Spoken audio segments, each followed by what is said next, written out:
bago makipag face-to-face sa pinakamatapang na canine dog. Ang unang task, kinakailangang maitayo ang standees ni Pac-Man at Chris Chew. At ang ikalawang task, kailangan maisilid ninyo sa lalagang ito ang mga armor. Sa bawat stop point ay mayroong mga asong mananakot sa challengers. Kapag naisilid na ang mga armor sa lalagyan, kailangan namang maitawid ito papunta sa starting point. Pero bago nyo ito magawa, isang nagwawalang aso ang hahabol at hahadlang sa daraanan nyo. Ano girls? Magawa nyo kaya ang challenge? O isa kaya sa inyo ang uurong? Kayanin nyo kaya ang tapang ng nagwawalang canine dogs? Alamin natin yan. Girls, face your fears. Okay, Maui, ikaw ulit ang mauna. Yung maliit lang! Ready, get set, go!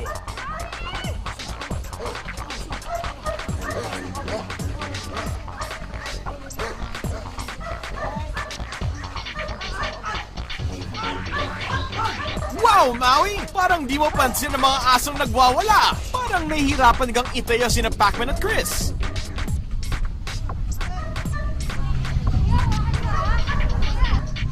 Oh, ingat sa mga asong nakabantay sa armors, ha?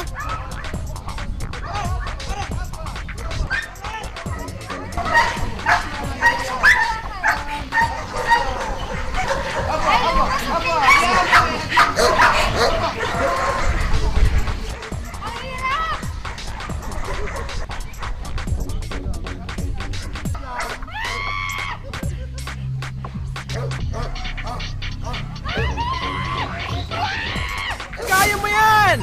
Ayan na si Spartan!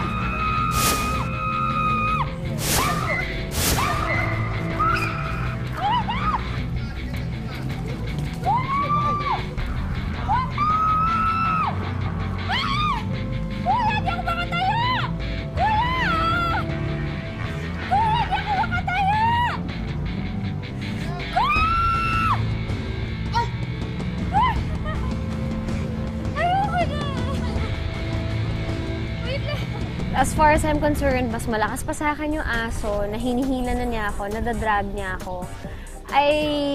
Kumaga, kung ilang minutes man ako nagtagal sa challenge, yun yung pinaka-longest minutes of my life ever. I hate you!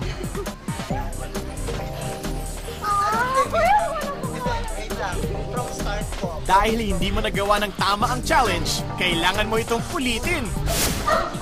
Ate, dinaga ko ng dog. Takot na ako. Just lower center of gravity lang para hindi ka mahatak ng gano'n. So, hagat siya, tabi na down, baba ka na, parang sa skateboard. So, pag ano, so, parang ng skateboard, farther, legs apart, tapos bend na ng konti. But the dog's too strong. Pero it's good na, na kinagat niya yung arm mo. That means you were in the proper form. Are you okay? It's okay, you can do it. Okay, you can do it. The dog will only get your arm. Kakagatin lang But yung arm. I'm so scared. The dog dragged me. Mukhang aatras na yata si Maui sa challenge. Sa aming pagbabalik, magkakalamanan na kung muling harapin ni Maui ang matapang na aso.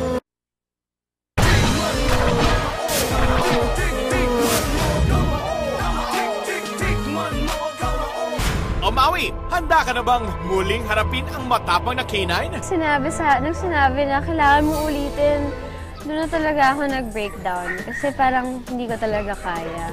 Okay, sige, dahan-dahan lang. Hindi mangangagat yung mga asong yan.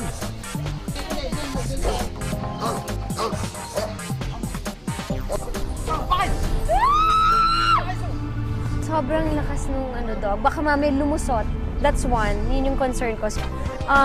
Two, yung exposed area. Baka, I know they're safe though, pero baka mamaya yung exposed area ko yung biglang pabulin.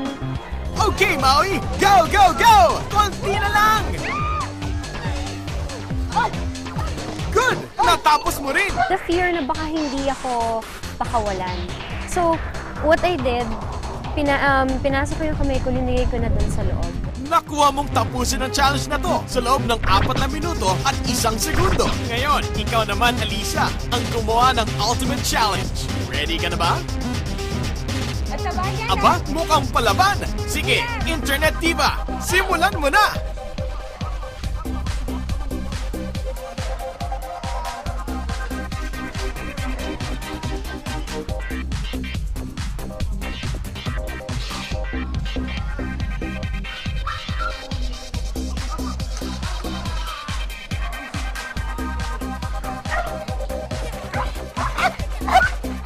Wow! Di pansin ang mga nagkakahulang aso ah! Medyo, mahirap. Lalo na yung ipasok yung yung mga gamit sa loob. Kasi, di ba, di mo malabas yung mga kamay mo, nasa loob yung mga kamay mo. So, hirap ipasok. Talagang dead ba ka lang ha? Sige, tingnan ko nga ang tabang mo kay Spartan. Ayun na! Naramdaman ko kinagat niya ako. Sabi sa akin ng demo, kailangan i-release yung kami, mag-relax. Relaxing kami. Parang, di ba, hindi mo gano'n. So, matigas, di ba? So, pag alam mo, kailangan gusto mo ng bitawan, kailangan medyo lalaglag mo yung kamay mo, i-relax mo. Ang galing! Nakuha mong tapusin ang challenge nang walang kahirap-hirap. Higit sa lahat, nagawa mo ito sa loob lamang ng 1 minuto at 6 na segundo. Pagkatapos ni Alisa at Maui, kamusta ka naman dyan, Abby? Ako steady lang. Parang, okay, focus. You're gonna do this.